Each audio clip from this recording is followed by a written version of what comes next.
So starting from introduction, first of all we will read introduction taking section A, international context. Obviously when we are talking about external relations of some country, and obviously when we are talking external relations of one country, then one country for us will be India, because we are Indians. तो obviously when we will be trying to understand the relations of India, तो वो हम international context में ही समझने की कोशिश करेंगे, क्योंकि इंडिया के रिलेशन इंडिया के साथ कैसे हम स्टडी कर सकते हैं, वो तो स्टेट के रिलेशंस हमें पढ़ने होंगे, तब इंटरनली हम पढ़ेंगे. When we are talking about external relations, then obviously we are talking about India in international context. तो इंटरनेशनल कंटेक्स्ट में हम देखते हैं इंडिया की जात बिसात औकात जो भी रही है इंडिपेंडेंस आजादी के बाद से, जो भी रही है, जो भी बनी है, देख लेते हैं. First point, India born in a very challenging international situation. First of all तो ये लाइन जो बुक में लिखी हुई है, this line is itself wrong, but I think it is written in the book, so you have to consider it. Line is India born in a very challenging international situation. इस line का मतलब समझिए कि भारत का जन्म हुआ, और भारत का जब जन्म हुआ तब पूरी दुनिया के अंदर सिचुएशन बड़ी चैलेंजिंग थी. अब भाई मैं इनसे, ये तो वही वाली बात हो गई, like I have heard the interview of Saif Ali Khan after Tanaji became super hit. तो उनका इंटरव्यू आया था, तो उनसे कहा गया था कि आज आपको क्या लग रहा है तानाजी इस तरह से बनी, इस तरह उस वक्त उन्होंने कुछ नहीं बोला. आफ्टर 2 वीक्स उन्होंने बोला, और जो बोला वो इतना खराब बोला कि ऐसा लगा कि उनकी उम्र उनके लायक ही नहीं है. क्या बोला उन्होंने कि इंडिया का आइडिया तो दिया ही ब्रिटिशर्स ने था, यानी कि before Britishers India was not India. According to him, according to his knowledge, according to his narrative, the idea of India is given by the Britishers. तो इस तरह के अंग्रेजों के बच्चे हमारे देश में छूट गए, अंग्रेज चले गए, ठीक है ना, जो उनके जाने के बाद भी देश के इतिहास की क्रेडिबिलिटी को उनको समर्पित कर देते हैं. अब भाई कौन किसी को बताए कि इंडिया का आइडिया अगर ब्रिटिशर्स ने दिया था तो फिर ये महाभारत कब हुई थी.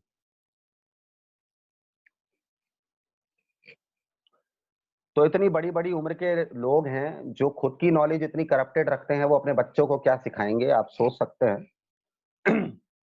तो according to the book is saying India born in a very, यानी कि आफ्टर इंडिपेंडेंस, मेरे कहने, मैं थोड़ा इम्प्रोवाइज कर देता हूँ इसको, that India got independence in a very challenging international situation. उस वक्त वर्ल्ड का जो सिनेरियो था काफी चैलेंजिंग था जिस वक्त इंडिया को इंडिपेंडेंस मिली.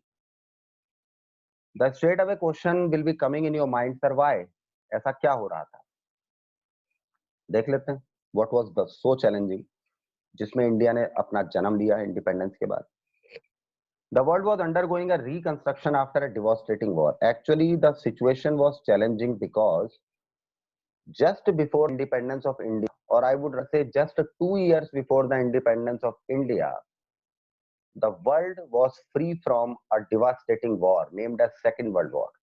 7 साल के विश्व युद्ध के बाद दुनिया फ्री हुई थी 1945 में, और नुकसान इतना बड़ा था कि after 1945 the world was under the stage of reconstruction. Reconstruction of what? Of the losses which the world faced in the Second World War, जो फर्स्ट वर्ल्ड वॉर से भी 5-10 गुना ज्यादा डिवास्टेटिंग था. तो पूरा वर्ल्ड जो है सेकेंड वर्ल्ड वॉर के बाद से उसकी नुकसान की भरपाई करने में लगा हुआ था. उसी वक्त भारत को आजादी मिली, और सही बताऊं तो भारत को आजादी भी इसीलिए मिली क्योंकि सेकेंड वर्ल्ड वॉर में ब्रिटेन की कंडीशन बहुत खराब हो गई थी. खुद के खाने के लिए उनके पास पैसे नहीं थे. सिंपल सुन लो आप छोटी लाइंस में, तो वो इंडिया को कैसे संभालते. That's why they were willing to leave India by their own. तो ये दिमाग से निकाल दीजिएगा कि आपने इंडिपेंडेंस ली है, ये दिमाग में डाल लीजिए, आपको इंडिपेंडेंस दी गई है, वो भी एक एग्रीमेंट के तहत दी गई है. ट्रांसफर ऑफ पावर हुआ है, ये शिफ्टिंग ऑफ पावर नहीं है, ये ट्रांसफर ऑफ पावर है खाली.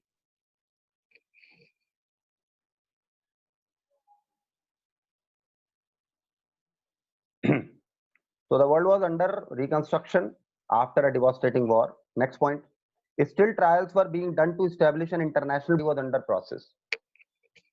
आप कहोगे सर कोई ऐसी बात बताइए जिससे हमें साबित हो कि when India got independence at that time India was facing a challenging, the world was under a very challenging state. क्योंकि मैं कहूंगा, मैंने आपको बताया तो कि सेकंड वर्ल्ड वॉर हुआ, उसके नुकसान इतने थे कि सारे देश लगे हुए थे उसके नुकसान।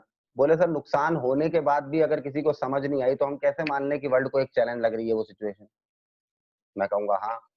तो आप कहेंगे सर हमें एक रेफरेंस दीजिए कि वर्ल्ड ने कोई ऐसा एफर्ट किया जिससे हमें लगे कि हाँ उनके लिए वो चैलेंजिंग सिचुएशन थी जिसकी वजह से उन्होंने इतना बड़ा एफर्ट किया। देख लेते हैं। Actually, after the Second World War, all the developed nations, मैं कहूंगा, all the developed nations were on a single platform to come on to the consensus कि पूरे वर्ल्ड को एक बनाए रखने के लिए, पूरे वर्ल्ड में पीस मेंटेन रखने के लिए, पूरे वर्ल्ड के अंदर शांति बनाए रखने के लिए एक इंटरनेशनल ऑर्गेनाइजेशन का होना जरूरी है। और आपको बड़ी हंसी आएगी, जिस पर ऑलरेडी फर्स्ट वर्ल्ड वॉर के बाद भी काफी चर्चा हुई थी, काफी डिस्कशन हुए थे, और एक ऑर्गेनाइजेशन बनी भी थी, लीग ऑफ नेशन, लेकिन किसी ने उस ऑर्गेनाइजेशन की सुनी नहीं थी, क्योंकि सुनी होती तो सेकेंड वर्ल्ड वॉर कैसे हो जाता, जिसकी वजह से वो ऑर्गेनाइजेशन नाम से शुरू हुई थी, नाम पे खत्म हो गई। Therefore, after the Second World War, now the world was very serious about कि now an international organization needs to be made। जरूरी है तो जरूरी है, ये दुनिया में कोई भी किसी से लड़ जाता है और एक का नुकसान 10 को भुगतना पड़ता है, ये नहीं होना चाहिए।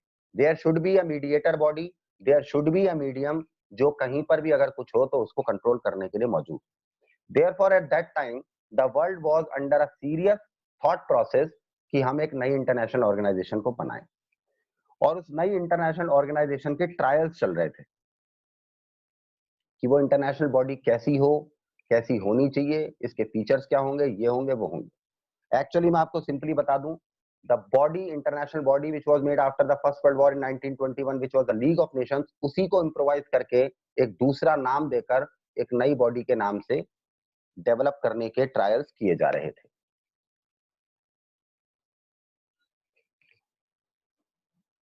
Now you will say that, sir, tell us that world was in support of this international body, या कुछ ही देश इसके सपोर्ट में थे? तो देखिए, कुछ ही देश इस दुनिया को हमेशा से चलाते रहे हैं और कुछ ही देश आज भी चला रहे हैं, कुछ ही देश आगे भी चलाएंगे। तो टेक्निकली तो हम बात करें तो वर्ल्ड वाज इन सपोर्ट, और ग्राउंड रियलिटी में बात करें तो ओनली डेवलप्ड नेशन जिन्होंने 2 वर्ल्ड वॉर जो है लड़ चुके थे, अब थक गए थे, अब नुकसान हो गया था, बहुत लूट चुके थे, तो उन्हें लगा नहीं अब नहीं लूटना है, अब नहीं लड़ना है, अब बहुत कुछ खराब हो गया हमारा, तो उन्होंने एक नया नाटक रच दिया of this new international body. Reasons to support: many new countries were emerging after the collapse of colonialism. दूसरी बात, there were many other developing nations of Asia and Africa also who were in support of this body, because देखो नुकसान दोनों तरफ हुए थे। अगर दोनों वर्ल्ड वॉर्स में यूरोपियन कंट्रीज को भयावह नुकसान हुआ था, अमेरिका को बहुत नुकसान हुआ था, तो दूसरी तरफ इन दोनों वर्ल्ड वॉर्स के टाइम पे उन देशों को भी काफी नुकसान हुआ था जिन देशों के अंदर यूरोपियन कंट्रीज अपनी कॉलोनियल पावर चला रही थी, like India, like Sri Lanka, like so called Afghanistan, जो भी है, इन सभी देशों में भी नुकसान हुआ था। तो देयरफॉर सभी इस फेवर में थे कि भाई अब कोई किसी पे जबरदस्ती नहीं करे, इसलिए एक बॉडी तो होनी चाहिए। Therefore many developing Nations also came into the support of this new international body. यानी कि सिंपल बात कहूं, the colonial powers, due to the losses faced by them in the Second World War, came into the favor of this international body, and the nations which were under colonial rule, due to collapse of that colonialism, came into the favor of this international body named as जो भी है। Second reason, due to which most nations were facing the challenges of welfare and democracy।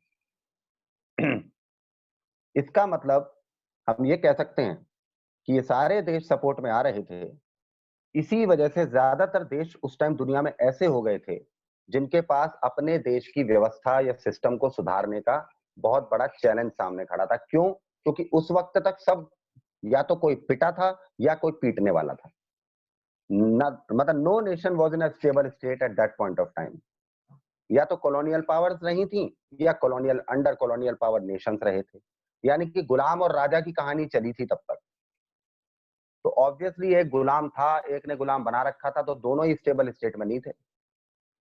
That's why most of the nations straight away came into the favor of this new body, क्योंकि सबको शांति से अपने देश में first of all तो democracy लानी थी, secondly social welfare का कॉन्सेप्ट अप्लाई करना था, बिकॉज लगभग सभी देश पिछले काफी वर्षों का या पिछले काफी सालों की आप कह सकते हैं डिस्टर्बेंसेस झेल चुके थे, either economic, either political, either social, either cultural. Therefore, most of the nations started to support democracy, started to come in the favor of the concept of welfare. इसीलिए सिंपल उनका मन हो गया कि भाई बहुत हो गया, अब हमें वेलफेयर और डेमोक्रेसी के कॉन्सेप्ट्स को अपने देशों में इंप्लीमेंट अगर करना है तो we need to support international organization at international level which should act neutral for all the nations and should act as a medium, should act as a mediator support if there is any dispute arising between any of the nation with other nation. Coming on to the note, as a result it affected free India's foreign policy also. अब उससे क्या हुआ? उससे ये हुआ कि भाई जैसे कि पूरा वर्ल्ड जब अफेक्ट हुआ उससे, तो इंडिया इस चीज से कैसे अफेक्ट होने से रह जाता? Therefore, India was also surviving in the world. Therefore, all the above facts which we have studied, उन सारे फैक्ट्स एंड फिगर्स ने इंडिया की फॉरेन पॉलिसी पर भी इफेक्ट्स डाले. भारत की विदेश नीति पर, यानी कि आजादी के बाद से भारत को कैसे आगे विदेश नीति लेकर चलनी है, उस पर भी इफेक्ट्स इन चीजों के पड़े. Note, as a result it affected the free India's foreign policy also. Now coming on to the next point, where India had its own problems to deal with such as, अब एक तरफ तो world level पर जो challenges world face कर रहा था, India को भी वो चैलेंजेस एक लेवल तक फेस करने थे, because India was also the part of the world due to which India was also in a need to solve those problems which actually the world was facing. दूसरी तरफ India के खुद के बहुत सारे प्रॉब्लम्स थे जो आफ्टर इंडिपेंडेंस जस्ट इंडिया के सामने चैलेंजेस बनकर खड़े हुए थे. Now you will say, what were those problems? First, any internal disputes left behind by the British government as part of their legacy. 190 साल ऑफिशियली ब्रिटिशर्स ने हम पर रूल किया. उन 190 सालों में उन्होंने जिस देश के साथ जो भी रिलेशन, जिस देश के साथ जो भी उन्होंने अपना रिलेशन निभाया, उस रिलेशन में जो कमियां रह गईं, वो तो वो कम छोड़ के चले गए. उन कमियों को सॉल्व करने की जिम्मेदारी किस पे आ गई? हमारे पास आ गई. यानी कि all the international disputes created by British colonial government when they were the Indian government, या when they were ruling over India with other nations, with outer nations, with external nations, वो dispute सारे हमें solve करने थे. पहली problem, यानी कि Britishers जिन देशों के साथ झगड़ा कर गए थे, सिंपल सुन लो आप, जिन देशों के साथ उनके डिस्प्यूट चल रहे थे, वो डिस्प्यूट सब हमें सॉल्व करने थे, because now our country was in our hands and they have given all the things related to India to us. अब आप कहोगे ऑल द थिंग्स मतलब खजाना वो ले गए, बाकी सब समस्या परेशानियां आपको दे गए. Pressures due to partition. Second problem क्या थी? When India got independence, after getting independence, just partition हो गया था इंडिया का. ऑब्वियसली जब इंडिया को इंडिपेंडेंस मिली, इंडिपेंडेंस पार्टीशन के बाद ही मिली थी. तो जब इंडिपेंडेंस मिली तो पार्टीशन की वजह से जो प्रेशर्स और जो आप कह सकते हैं डिप्रेशन क्रिएट हुआ था पूरे इंडिया में, अलॉन्ग विद पाकिस्तान वाला जो डिप्रेशन था, उस डिप्रेशन के प्रेशर्स इतने भारी थे कि उनको भी हमें सॉल्यूट करना था. Third, the task of poverty alleviation. तीसरी समस्या खुद की इंडिया की जो थी वो ये थी कि गरीबी बेइंतहा थी इंडिया में. 34 crore I think approximately was the population of India at that point of time. Nearby 20 crore people, 18 to 20 crore people were below poverty line. तो गरीबी देश के अंदर से हटानी थी, ये भी एक टास्क था जो आज तक नहीं हटी. उस टाइम 18-19 करोड़ गरीब थे, आज 80 करोड़ हो गए. The above indicates how India started participating the world after affairs after its independence. यानी कि इससे क्या पता चल रहा है आपको ऊपर से, यानी कि all the above figures which talks about India, they directly or indirectly clearly wants to indicate us कि किस तरह से that how India started to participate in the world politics या in the politics with other nations after India got its independence in 1947. 1947 में आजादी मिलने के बाद किस तरह से भारत दुनिया के दूसरे देशों के साथ रिश्तों में आया, किस तरह से भारत ने दुनिया में अलग अलग एक्टिविटीज, अलग अलग प्लेटफॉर्म्स पर अपने पार्टिसिपेशन को शो करना स्टार्ट किया। यही इस चैप्टर में आपको ऊपर के पॉइंट से इंडिकेट होता है और इसी की डिटेल आप नीचे पढ़ेंगे। Therefore, India decided to make its foreign policy with the following aim. Therefore, all the above facts keeping in mind, India ने ये बात तय कर ली थी कि हम जो फॉरेन पॉलिसी बनाएंगे उनका मेन एम क्या होगा। यानी कि पूरी स्टडी के बाद India decided that our main aim या the main aim of our foreign policy will be as follows. दो मेन एम होंगे हमारे। पहला, to respect the sovereignty of all other nation, यानी कि हम सभी देशों की संप्रभुता का सम्मान करेंगे। संप्रभुता क्या होती है? सबकी आजादी का सम्मान करेंगे, सबकी इंडिपेंडेंस का सम्मान करेंगे, सबकी इंडिविजुअलिटी का सम्मान करेंगे। सॉवरेनिटी का मतलब ये होता है कि आपके दायरे में आप जो हैं वो हमारे लिए सम्मानीय हैं, वो हमारे लिए डिग्नाइटेड। ये होता है किसी की सॉवरेनिटी को रेस्पेक्ट करना। तो इंडिया ने यही था कि हम सब देशों की सॉवरेनिटी को रेस्पेक्ट करेंगे और हम एक्सपेक्ट करेंगे कि वो सारे देश भी हमारी सॉवरेनिटी को भी रेस्पेक्ट करें। हमारे फालतू के इंटरनल अफेयर्स में जो है अपनी टांग ना अड़ाएं। हम किसी के इंटरनल अफेयर्स में टांग अड़ाएंगे, ना ही कोई हमारी इंटरनल अफेयर्स में अपना, आप कह सकते हैं, द डिस्टर्बेंस क्रिएट करे। To achieve security by maintaining peace, and second main aim was कि कुछ भी हो, डिस्प्यूट कैसा भी हो, उस डिस्प्यूट को बहुत ही पीसफुली सॉल्व करने की कोशिश करेंगे, जिससे कि इंटरनल सिक्योरिटी हमारे देश की बनी रहे और एक्सटर्नली भी हम सिक्योर रहें। और ज्यादा से ज्यादा कोशिश हमारी होगी कि हमारा कोई दुश्मन ना हो।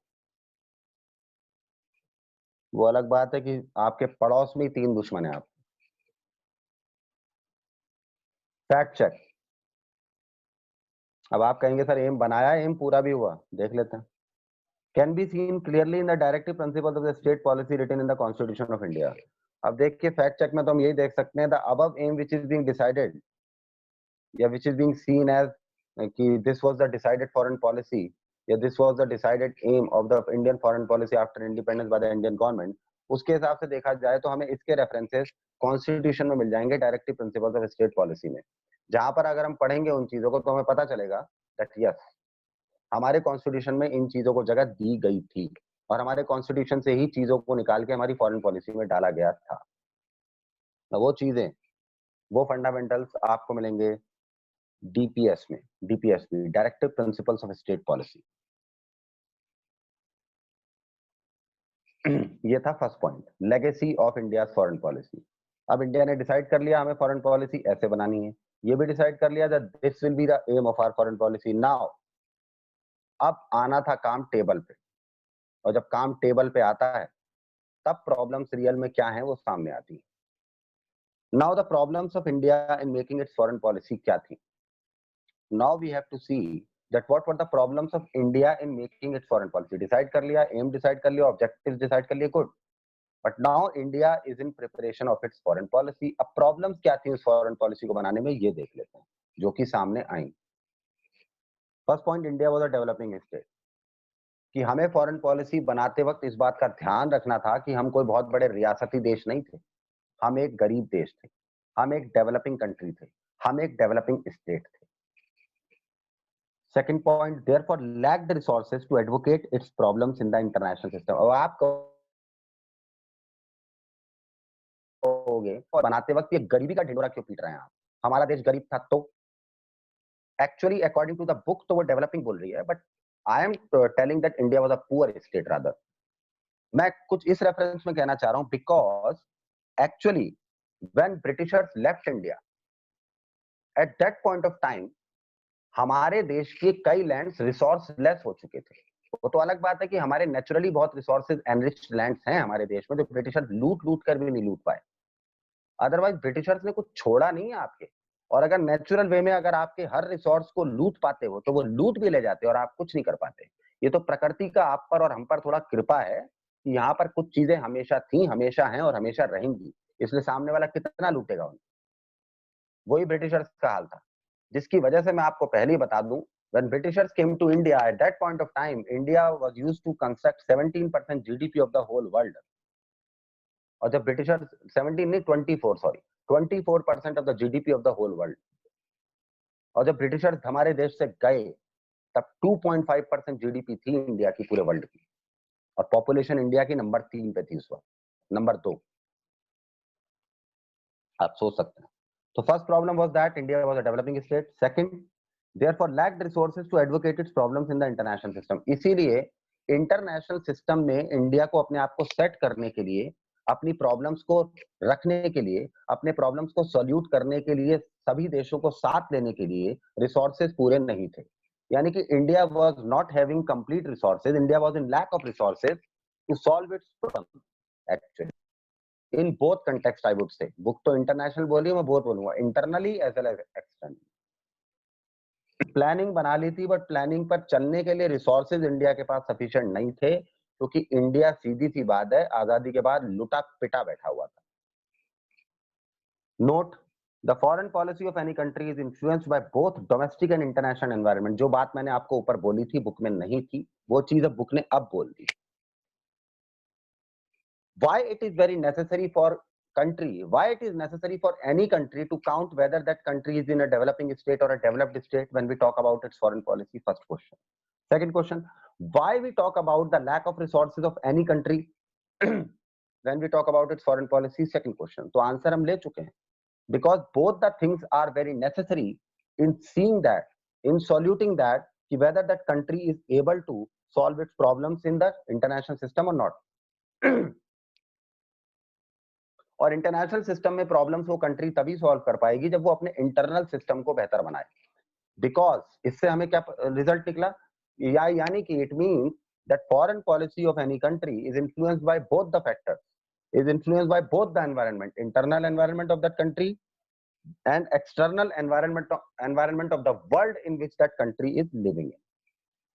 सिंपल सी बात है, आप अपने घर में रह रहे हैं तो आपके घर में रहने के बाद आपको आगे जिंदगी कैसे जीनी है उस पर दोनों चीजों का इफेक्ट होगा आप पर, ऐसा नहीं बाहर का नहीं होगा। पहला, आपके घर के अंदर क्या फैक्टर्स काम कर रहे हैं, क्या टेम्पो पेरेंट्स का है, किस तरह से आपको क्या सुविधाएं मिल रही हैं, किस तरीके से आपको क्या रिसोर्सेज प्रोवाइड करवा पाते हैं पेरेंट्स, क्या क्या मिल रहा है, वो इंटरनल सिस्टम है आपका। और उतना ही इफेक्ट एक्सटर्नल सिस्टम का भी होगा, जिस सोसाइटी में आप रह रहे हैं, जिस एनवायरनमेंट में आप रह रहे हैं। ये दोनों चीजें डिसाइड करेंगे आपके रिलेशंस को आने वाले टाइम में। वैसे इंडिया के ऊपर भी ये बात डिपेंड करती है। Therefore note, the foreign policy of any country is influenced by both, यानी कि किसी भी देश की विदेश नीति को बनाते वक्त उस देश के दोनों, उस देश के अंदर के, उस देश से जुड़े हुए दोनों एनवायरनमेंट इफेक्ट करते हैं उस देश की फॉरेन पॉलिसी को, either international environment in which that country is surviving and plus domestic environment of the country with in that country. बिल्कुल जैसे कि एक इंडिविजुअल की फैमिली के अंदर होता है, जो मैंने अभी आपको एग्जांपल दिया था कि as an individual when you are surviving in the family, then to be very clear, your policy मतलब your policy to relate with your family, your policy to relate with the outer world completely depends upon how the international मतलब internal relations of yours with the family is being executed in the family, and how you are related to the external people outside your family in the outer environment in the society you are living in. Last point for today, therefore pursued modest goals as compared to advanced countries. इसीलिए India ने भी ये पूरी research की, India ने भी अपना सब कुछ देख लिया भाई हमारा इंटरनल सिस्टम कैसा है और एक्सटर्नल एनवायरनमेंट वर्ल्ड का कैसा है, और फिर इंडिया ने ये भी देख लिया कि वर्ल्ड के एक्सटर्नल एनवायरनमेंट के हिसाब से हम कहाँ पर सेट हो पाते हैं, और इंडिया ने फिर ये भी देख लिया कि जहां पर हम सेट हो पा रहे हैं वर्ल्ड के हिसाब से, उसके हिसाब से हमारी इंटरनल प्रॉब्लम्स कितनी वेल एसेस्ड हम कर पा रहे हैं और हमें कितनी और वेल तरीके से, प्रॉपर तरीके से एसेस आगे करनी है। ये सब कुछ दिमाग में डाल के पूरे एक्सपर्ट्स ने रिसर्च की और आफ्टर दैट डिसाइड किया कि इंडिया ना ही कुछ ज्यादा ऊंचे गोल्स बनाएगा ना ही ज्यादा नीचे गोल्स बनाएगा, यानी कि हम दुनिया में सभी देशों के साथ, स्पेशली टू एडवांस्ड कंट्रीज, हम मॉडेस्ट गोल्स लेकर चलेंगे। मॉडेस्ट मतलब ना ही ऊंचे ना ही नीचे। So this is the theory which was in a need of being read today and it has been completed. First of all, I would go, ma'am, you can stop recording.